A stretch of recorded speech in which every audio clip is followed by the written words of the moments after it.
नेतृत्व की जाल अवधारणा से आप क्या समझते हैं? इसके लाभों को स्पष्ट कीजिए। What do you understand by grid concept of leadership? Explain its advantages. नेतृत्व की जाल अवधारणा ग्रिड कॉन्सेप्ट ऑफ लीडरशिप। सभी नेतृत्व सिद्धांतों ने नेतृत्व एवं नेता शैलियों को दो वृहद आयामों के संदर्भ में परिभाषित किया है। नंबर 1, कार्य उत्पादन से संबंधित कंसर्न फॉर टास्क और प्रोडक्शन, तथा व्यक्ति से संबंधित कंसर्न फॉर पीपल। ये दोनों पारस्परिक रूप से एक दूसरे के सहयोगी कॉम्प्लीमेंट्री हैं। प्रबंधन प्रक्रिया में परिणामों को प्राप्त करने के लिए प्रबंधन में कार्य में इनका समन्वय इन दोनों में ही वृद्धि करेगा। इन दोनों आयाम को लेकर रॉबर्ट ब्लैक तथा जेंट माउंट ने प्रबंधकीय जाल मार्जिनल ग्रिड की अवधारणा का विकास किया है। नेता व्यवहार का अध्ययन करने एवं उनको श्रेणियां प्रदान करने के लिए अनेक शोध कार्यों में इस अवधारणा का प्रयोग किया गया है।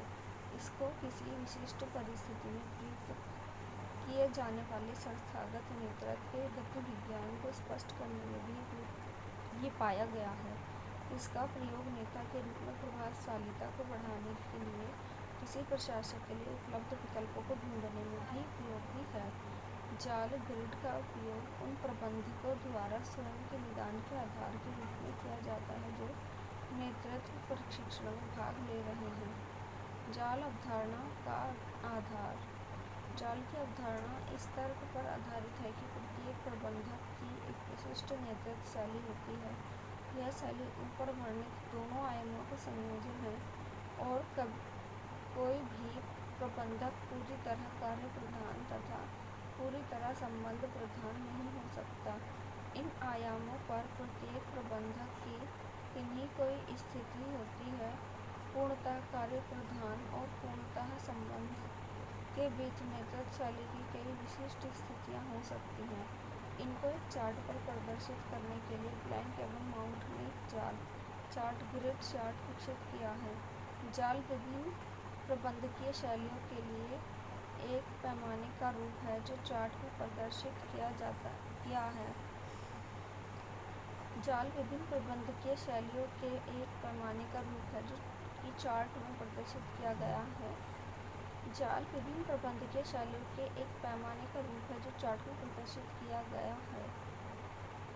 यही पैमानीकरण 9 बिंदुओं पैमाने पर किया गया चार्ट के बाईं ओर ऊर्ध्व पैमाना वर्टिकल स्केल है जो संबंध या व्यक्तियों से संबंधितता का प्रतिनिधित्व करता है तथा जिसमें नीचे 1 से लेकर ऊपर की ओर 9 तक के अंक दिए गए हैं। चार्ट के आधार बेस पर क्षैतिजीय पैमाना है जो कार्य संबंधितता को प्रदर्शित करता है तथा जिस पर बाईं ओर से प्रारंभ होकर 1 से लेकर 9 तक के अंक दिए गए हैं। दोनों पैमाने पर अंक निम्न संबंधितता को तथा अंक 9 उच्च संबंधितता को प्रदर्शित करता है। सैद्धांतिक रूप से जाल पर 81 संभव स्थितियां हैं जो नेतृत्व शैलियों की विभिन्नताओं को प्रदर्शित करती हैं। उपकरण तथा प्रशिक्षण साधारणतः 5 प्रबंधकीय शैलियों पर आधारित है। ये 5 शैलियाँ हैं 911, 911, 5599। इनमें तथा से प्रत्येक शैली का अर्थ नीचे दिया जा रहा है। नंबर 1, 9-1 शैली। जाल को दाहिनी ओर के भाग लोअर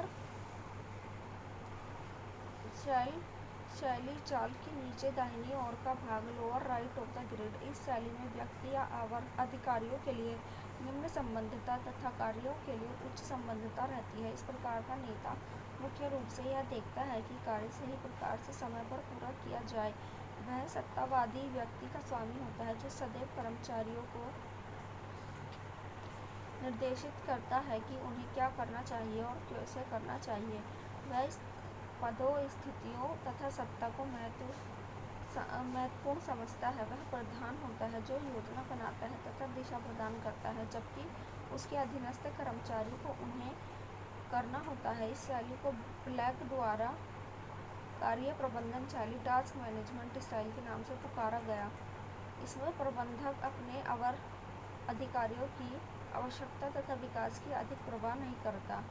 नंबर सेकंड, 19 शैली जाल का ऊपरी बायां भाग upper left of the grid. इस शैली में कार्य अथवा उत्पादन के बीच संबद्धता निम्न तथा व्यक्ति तथा उनके साथ मित्रवत संबंध के लिए संबद्धता उच्च होती है। साधारणता संबद्धता निम्न तथा व्यक्ति साधारणता इस परिणाम स्वरूप संस्था का वातावरण एक कार्य परिवेश आरामदायक तथा मित्रतापूर्ण रहता है। इसको ब्लैक और माउंट कंट्री क्लब मैनेजमेंट के नाम से पुकारा है। इसमें संस्थागत लक्ष्यों की अपेक्षा प्रसन्न संतुलित कार्य दल के लिए अधिक परवाह की जाती है। इस शैली के पीछे यह अवधारणा निहित है कि प्रसन्न एवं स्वस्थ कर्मचारी अच्छा कार्य करेंगे। एक शैली जाल के बाएं नीचे का भाग lower left of the grid. इस शैली में कार्य टास्क तथा पीपल दोनों के लिए निम्न संबद्धता पाई जाती है। ऐसा प्रबंधक न कार्य की परवाह करता न व्यक्ति की परवाह करता। वास्तव में वह संस्थागत मामलों से संबंधित ही नहीं होता तथा लक्ष्यों की प्राप्ति में उसका कोई योगदान नहीं रहता। वह व्यक्ति की परवाह भी नहीं करता, उसके साथ साथ अपने संबंधों की। इसको सराहनीय प्रबंध इम्प्रोवेश मैनेजमेंट के नाम से पुकारा गया है। इस प्रकार का नेता नेतृत्व का प्रयोग नहीं करता बल्कि वह स्वयं व्यक्तियों के बीच रहकर हो जाता है। ऐसा प्रबंधक संस्था में केवल उपस्थित तो होना चाहता लेकिन देखा जाना पसंद नहीं करता। वह केवल अपनी अस्तित्व को बनाए रखना चाहता है।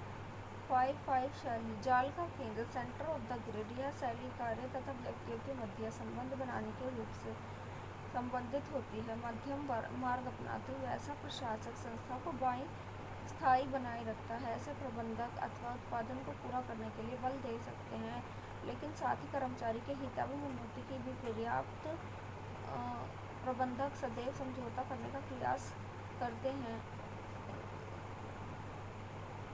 ध्यान दे सकते हैं, शैली के मामले में न तो कार्य और न ही व्यक्ति के लिए संबद्धता अधिकतम नहीं होती क्योंकि प्रबंधक सदैव समझौता करने का प्रयास करता है।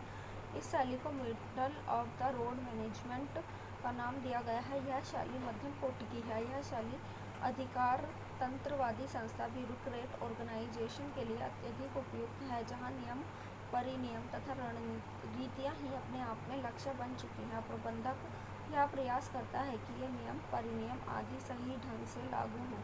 9 शैली जाल का ऊपरी दायां भाग upper right corner of the grid.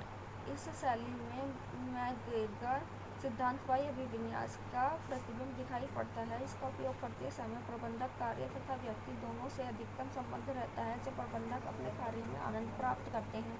Blank एवं माउंट का विचार है कि 9 से अधिकांश संस्थाओं में अधिकतम परिणाम देने की विचार पुष्टि करता है। इस शैली को टीम प्रबंधन के नाम से भी जाना जाता है। इसमें कार्य करने के लिए संबद्धता तथा व्यक्तियों की अधिक संबद्धता रहती है। इसीलिए प्रबंधकीय जाल प्रशिक्षण मैनेजरियल ब्लिस ट्रेनिंग का लक्ष्य सदैव 9 शैली के प्रबंधन को तैयार करना होता है। इस शैली की यह धारणा है कि संस्था की आवश्यकता तथा व्यक्तियों की आवश्यकता में मूलभूत रूप से कॉन्फ्लिक्ट नहीं है। इसकी यह भी धारणा है कि कर्मचारी सदैव कार्य से संबद्ध रहना चाहते हैं और ऐसा नहीं करते अपितु वह अपने प्रतिभागिता को प्रोत्साहित करते हैं तथा उचित परिवेश उत्पन्न किया जा सकता है। ऐसा प्रबंधन अपनी प्रवर स्थिति को नहीं अपितु वे अपने पद के लिए चुनौती के रूप में लेते हैं तथा ऐसे प्रयास करते हैं कि संस्था के कर्मचारियों के रूप में प्रयास करके लक्ष्यों की प्राप्ति कर सके। नंबर जाल शब्दावली ग्रिड टर्मिनोलॉजी। जाल शब्दावली मुख्य रूप से इन 5 विशुद्ध प्रबंधकीय शैलियों का वर्णन करती है। यद्यपि ब्लैक ने छठी शैली की खोज की और उसे इस सांख्यिकी 5 शैली का नाम दिया। सांख्यिकी 5 प्रबंधन पूरे जाल के ऊपर कार्य करता है तथा प्रत्येक व्यक्ति के साथ विभिन्न तरीके से पेश आता है, अतः उसकी प्रबंधकीय शैली औसत 5 शैली होगी।